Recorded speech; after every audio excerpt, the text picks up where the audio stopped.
People are hesitant to download the COVID-19 Alert SA app. Many believe it will allow government access to their private information or to track their movements. The Health Department launched the app in September. It says it's based on code developed by Google and Apple that ensures privacy is respected.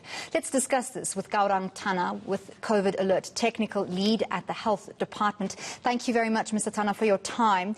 So how does this app work with regard to tracking and tracing of movements and contacts? Good afternoon to you and good afternoon to your viewers. So, as you mentioned, so there are three reasons why people should not be concerned of their privacy. The first reason is anybody that's downloaded this app will know that you actually need to do no user registration. So the app works completely anonymously. So for you to receive alerts, you don't need to do any registration whatsoever. A second comment that I'd like to make that should give people some comfort is that the app does not use GPS, it uses Bluetooth. In fact, it uses Bluetooth low energy protocol. And that really only measures proximity to other app users and not your actual location. And the third reason you've already mentioned, this app uses exposure notification API framework that's built by Apple and Google. And it's gone through very stringent reviews by the developers. We wouldn't be allowed to enroll onto this framework if the app did not comply with their privacy policies, which are made publicly available. So give me a hypothetical rundown of how this app works. Hypothetically, I have tested positive for COVID-19. I have downloaded the app, and on the app, I would then have to say, if I understand it correctly, yes, I have tested positive. Without, as you say, registering or my personal information or even my name being known. Does it then alert people who are in close proximity to me, who also have that app, that they might be in close proximity to someone who has tested positive? Is that essentially how it works? Yeah, so let me make, so there are a couple of caveats to this. So the first thing is that you shouldn't wait to download the COVID Alert app until you go for testing. So general public must download the app before they need to go for a test, and that's the whole point with this app.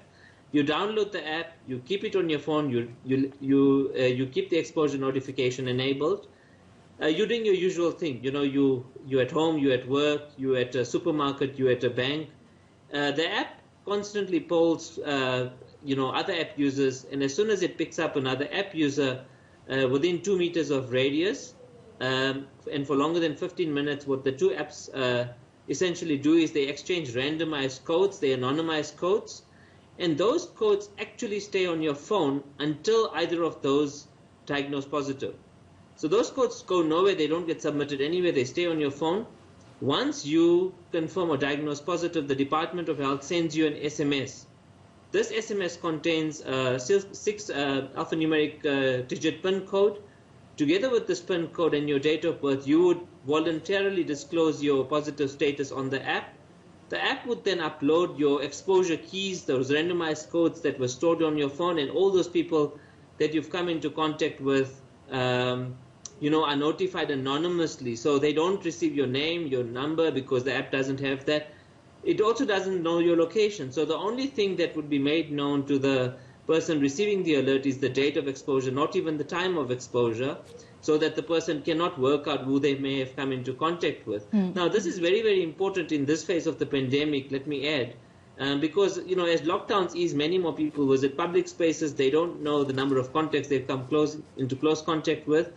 And so to enhance our effectiveness of contact tracing, this is absolutely essential and almost serves as a fourth prevention measure, like the President announced, alongside social distancing, hand hygiene and masks. This becomes number 4.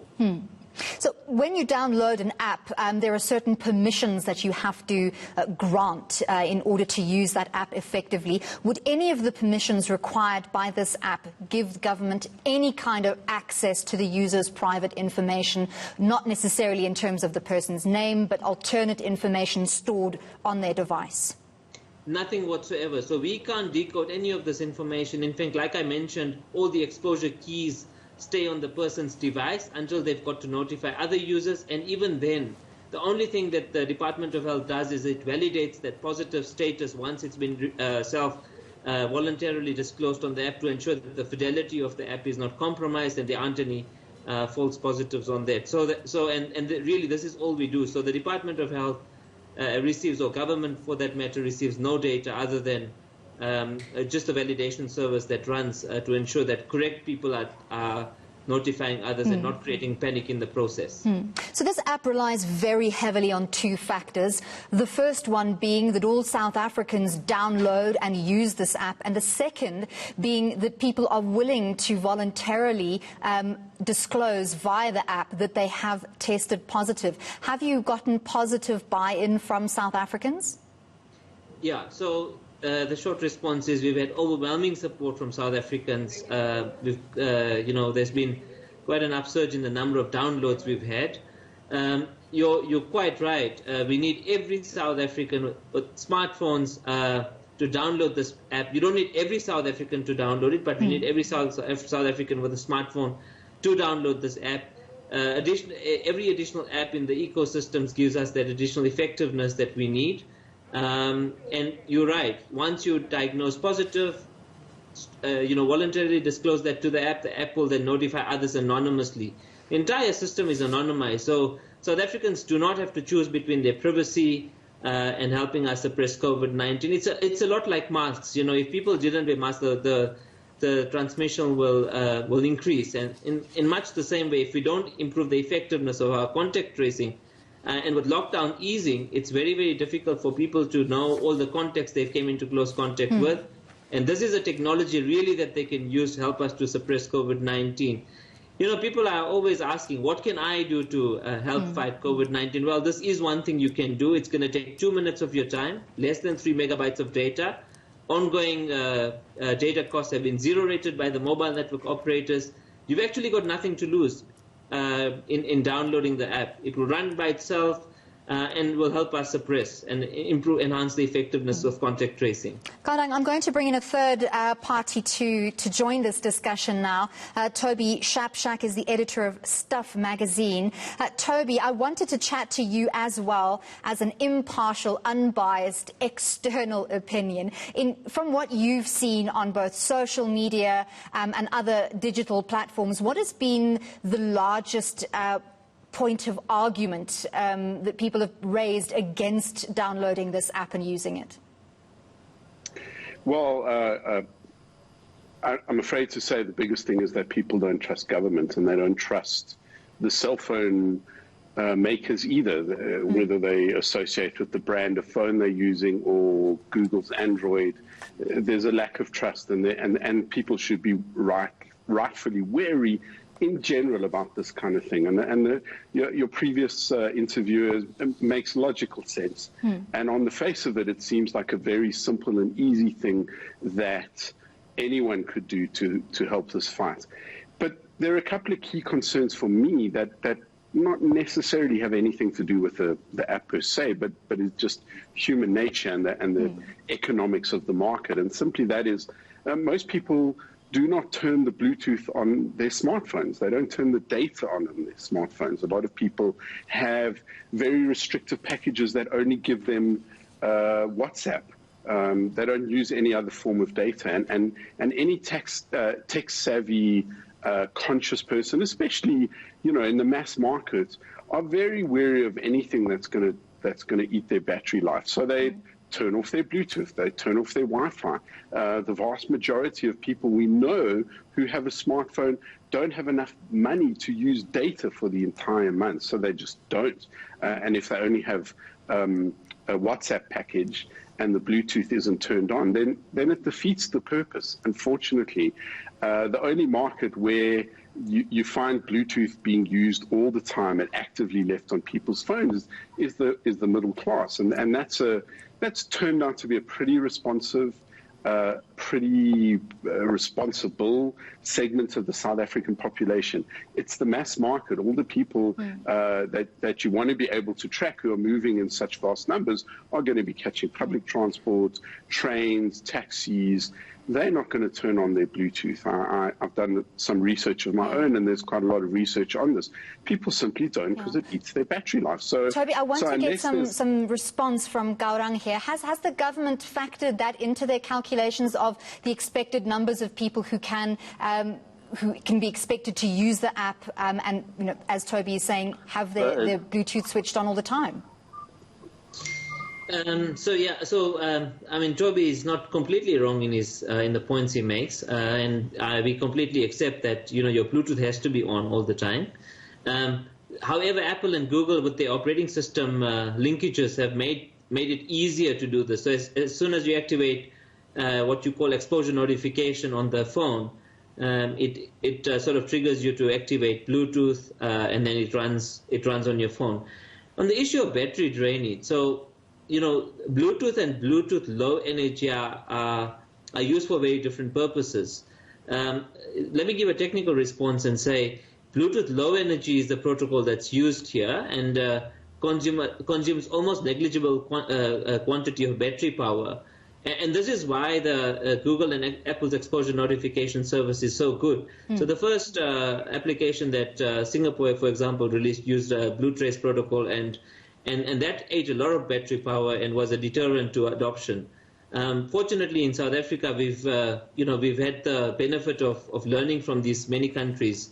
And going with a model that sort of learns lessons from these implementations. Gaurang, I apologize for cutting you short there. We are running out of time, and I want to get back to another issue with Toby. Toby, what is your feeling around the privacy issues? Look, I'm a bit of an alarmist about privacy, and people have been thinking I've been crazy for years. Similarly, I traveled during SARS 15 years ago, during the SARS outbreak. So I've been a germaphobe. I haven't touched things. I've used alcohol in my hands. I've been very cautious about it because of my experience 15 years ago in Asia during a SARS outbreak. We should be as paranoid about our data and our personal privacy as people are now about washing their hands and wearing a face mask. It is infinitely more dangerous to our long-term well-being if people can get hold of our personal information, impersonate people, open bank accounts. I heard of a terrible fraud just recently where someone it's called phishing, they got phished because someone had all of this information, and they had so much detailed information. It's an older person, and he foolishly thought it was his bank manager, as they claimed they were. But Toby, getting to the heart of the matter with this issue, privacy, is this app likely to have privacy issues? Well, we have to take the terms and conditions on face value, don't we? But then again, we're talking about Google, which hoovers up vast amounts of data and is cited for innumerable privacy concerns in Europe, where the competition watchdogs and the privacy watchdogs are a lot fiercer than anywhere else in the world. And one of the things Google has been doing is, even if you tell them not to track you and you wipe your Android phone, they can still do that. And they do. So there's a whole bunch of privacy issues around Google. Apple's a bit of a different story. I know Apple's not going to steal my credit card details because that's their job. They want to use my credit card to make money for themselves. They're not going to let anyone else do it. But Google's business model is completely different, which is eyeballs, eyeballs, eyeballs. The more eyeballs, the more advertising, the more money it makes. The more it knows about you, the more it can sell you the specific advertising. And then this is the same Google, whose business model is to know as much about you as it possibly can, saying, don't worry, in this instance, trust us, we'll be fine. We're from the government. We're here to help. Notwithstanding the other interviewee. But, so what's government going to do with all this data? Everybody going to school, filling in those forms, handing in information, piles and piles and piles of paper. No one's ever going to read that. No one's ever going to process that. There should be a better chance that because this is digital, it can be instantly and immediately used. But this is the same government that has proved time and time again that delivery is not its strong suit. And notwithstanding, and I on face value, everything the other interviewee said it makes total sense, and it is the one small thing people could do. But who's going to actually do something about it, right? This is the same government that for 26 years hasn't been able to fix the hospitals in the Eastern Cape. Why are they suddenly going to be able to use some brand new technology succinctly and efficiently? I mean, unless, of course, you need to fly a few ANC officials to Zimbabwe, then maybe they'd make it work very quickly. Toby, quickly before I let you go, essentially what a lot of the argument on social media has been is that if you use Google on your phone, on your smart device, to, for instance, use Google locations or to look for restaurants or to, on the web, look for information about a plethora of things, you are already exposing yourself to the eyeballs that you have spoken about, and that this particular app would not expose you more than any of the apps that people are already using. Is that correct? So on face value, yes. In terms of everything that we've heard and that I've read about it, yes, it seems to be less invasive than Google's own apps themselves. I mean, a lot of people will give Google apps to track where you are all the time. I mean, at the most, I say only whilst I'm using the app. Why do these apps and these companies need to know where we are all the time and what we're doing? It's called surveillance capitalism for a reason. They're not surveilling us, Google, Facebook, Amazon and the like. They're not surveilling us, and Facebook being the worst of them all.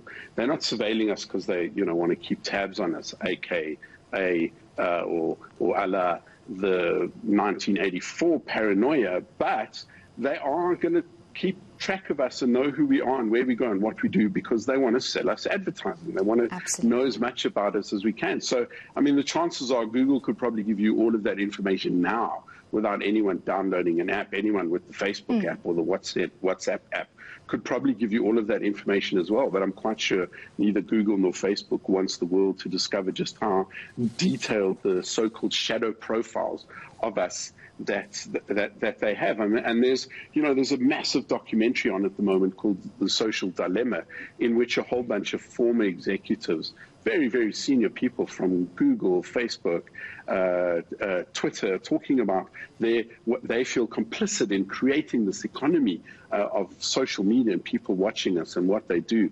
And it's yet another reminder that the social networks probably have all of this data about us already. Certainly Uber or Uber Eats can tell us about our travel and our eating patterns. This is vast troves of information. Thank you so much to you both, Toby Shabshak, editor of Stuff magazine, and Gaurang Tana, the COVID Alert technical lead at the Health Department. It is a complex issue to download or not to download. Ultimately, that is the decision of the individual. But just make sure that you're weighing up the good you can do with the possible risk. Right, we'll be back shortly. Do stay with NewsGrid.